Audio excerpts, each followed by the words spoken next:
Someone with real authority made the decision to speak out against the WNBA's absurd double standards. Let's examine what happened here because this story has more layers than a wedding cake and twice as much drama. Brittney Griner has been sitting pretty, thinking her controversial remarks would just blow over like they always do in this league that protects certain players at all costs. But Indiana Governor Braun just threw a huge wrench into that plan, and the fallout is going to be absolutely spectacular. She accused the Indiana Fever fan base of being racist. They investigated it. They said those accusations were false. The least that she could do is apologize to our great state and the fans that show up at these games and say, I'm sorry, I was wrong. Obviously, she's not going to do that. But also, Dan, why isn't the Indiana Fever apologizing to their own fan base for putting them through that, for going through those types of accusations? I mean, those are awful accusations. They weren't true. The fans weren't shouting racial slurs toward Angel Reese or opposing players. I mean, where is Caitlin Clark? Where is the Indiana Fever? Where is the WNBA saying that investigation there shouldn't have been an investigation? The allegations were false. Where's the apology? It hasn't happened. It's disappointing. As someone who is, my daughters are fans of the team. They've gone to games to see Caitlin Clark. It's so demeaning to our state and to the fan base to go through something like that. The least they can do. Here's where it gets really interesting. The WNBA rushed to investigate phantom racism against Ree while completely ignoring a viral video of Brittney Griner that has millions of people convinced she called Caitlin Clark trash and a foxing white girl. The WNBA spent time and resources looking into completely fabricated claims about Fever fans making hateful comments about Ree after the Sky was destroyed by 30 points. These claims were so obviously false that even the league had to admit they were unsubstantiated. Everyone deserves the right to play. Everyone deserves the right to come here, sit in these seats, and feel safe and not feel like there's a threat or they can't be who they are. Definitely will be speaking up against that legislation and those laws that are trying to be passed, for sure. The WNBA will look into invisible hate speech that doesn't exist, but when there is actual video evidence of potentially problematic behavior from one of their protected players, they suddenly develop selective hearing and vision problems. It's as if they have a special superpower that only enables them to see discrimination when it fits their preferred narrative.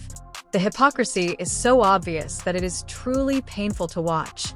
Governor Braun saw through this bullshit and pointed it out in the most tactful manner possible when he stated, "I think it would be good to put that to rest as well if there was some look into what Angel Reese did." Not only did he make a recommendation, but he also made the WNBA aware that those who truly matter are taking notice of their bias. Caitlin Clark and the Indiana Fever are the best gift that the WNBA has ever had. I mean, and the fans that show up and pack that place, I mean, sell out crowds every time Caitlin Clark plays. It's so great for Indiana, but it's good for the WNBA. But how dare you accuse our fans, the Hoosiers that show up at these games, being racist when they're not? I mean, that was an opposing player who hates Caitlin Clark. Frankly, it's a great rivalry for the teams and for the sport. But don't accuse our fans of being racist. I mean, that's the kind of garbage that gets thrown around all the time. It wasn't true. The investigation proved it. And there was no outcome of it. There was no apology. Apologize to the fans. I mean, that's a simple thing to do. And I wish the team would have been more emphatic about that. Stand up, stick up for your fan base. I mean, that's who's keeping you alive. So maybe they'll still do that. I don't know. I mean, I tweeted that Angel Reese should apologize, and my tweet got a lot of reactions, but I'm not going to hold my... The governor made it very clear that he has no tolerance for bigotry or bullying, and he believes that when remarks are made that don't make sense or that are out of line, they should be acknowledged. However, it appears that the WNBA only acknowledges offensive remarks when they can be used to defend certain players while disparaging others.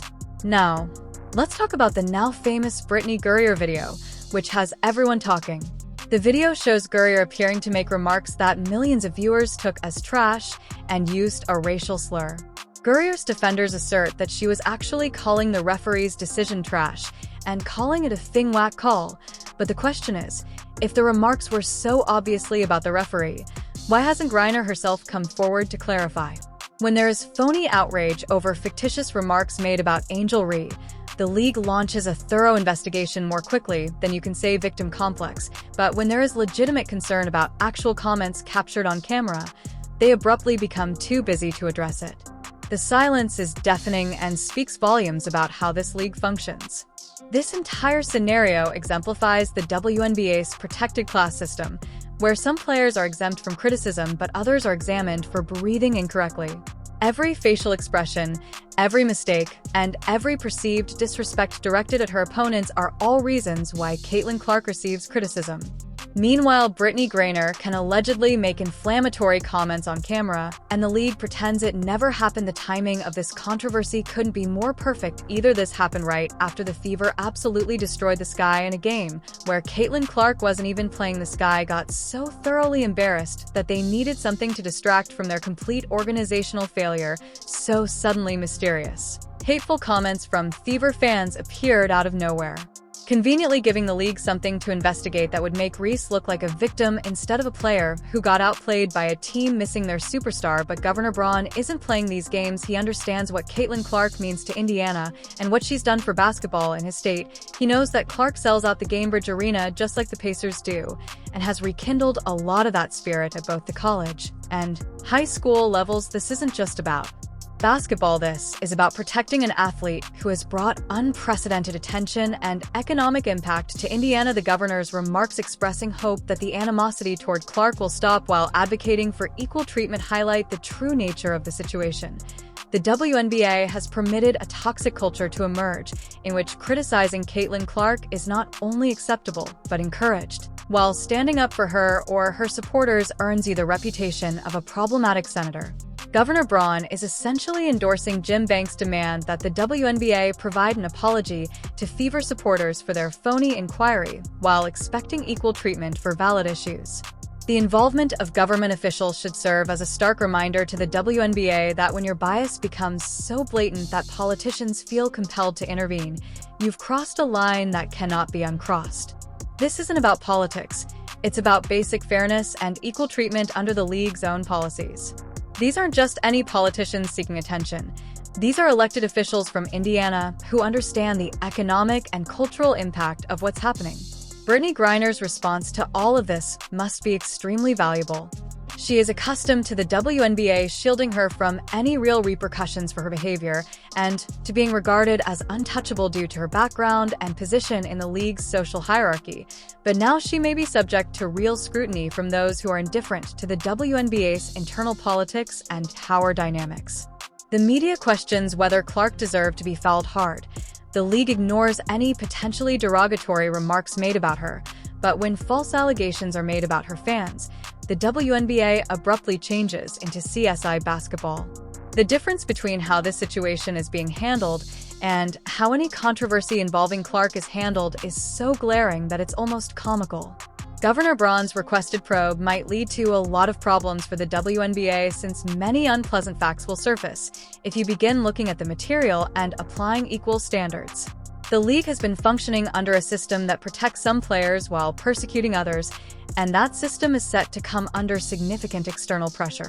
The particular remarks aren't even the most harmful aspect of this entire dispute. Griner may or may not have made it clear how skewed and corrupt the WNBA's investigation process is. They will look into false allegations made by fans, but disregard genuine worries about players, rushing to defend some athletes while letting others be attacked without consequence. Additionally, the WNBA has been making a valiant effort to suppress something that Governor Braun's involvement brings to light. When government officials begin to defend Caitlin Clark and expose the league's bias, she brings attention, money, and credibility that the WNBA has never had before. The timing of all of this couldn't be worse for Brittney Griner, who has already had to deal with a number of controversies and criticisms and now faces the possibility of actual accountability for her actions. It demonstrates that Clark's influence goes far beyond basketball. The cozy bubble of protection she has enjoyed may finally burst, which must be terrifying for someone accustomed to receiving preferential treatment.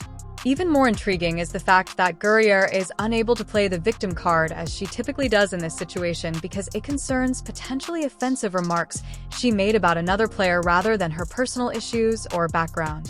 She is unable to blame her detractors or accuse them of persecution when there is video proof of her remarks. The WNBA is currently in a precarious situation where they can either investigate the Griner situation and acknowledge that their prior inaction was biased and inappropriate, or they can continue to ignore it and face mounting political pressure. Either option would make them look awful, which is exactly what they deserve for starting this mess in the first place. The ridiculousness of this situation is well captured by Governor Braun's remarks about appreciating what Caitlin Clark has done for the league rather than making disparaging remarks that would suggest differently. More money and attention have been generated for the WNBA by Clark than by any other player in history, but some players and even league officials appear intent on undermining her achievements. The fact that political figures are now becoming involved indicates that this controversy has transcended basketball and is now having real-world repercussions. The WNBA cannot ignore this or wait for it to go away, as they typically do when senators and governors begin to make statements, because that's when you know things have gotten out of hand.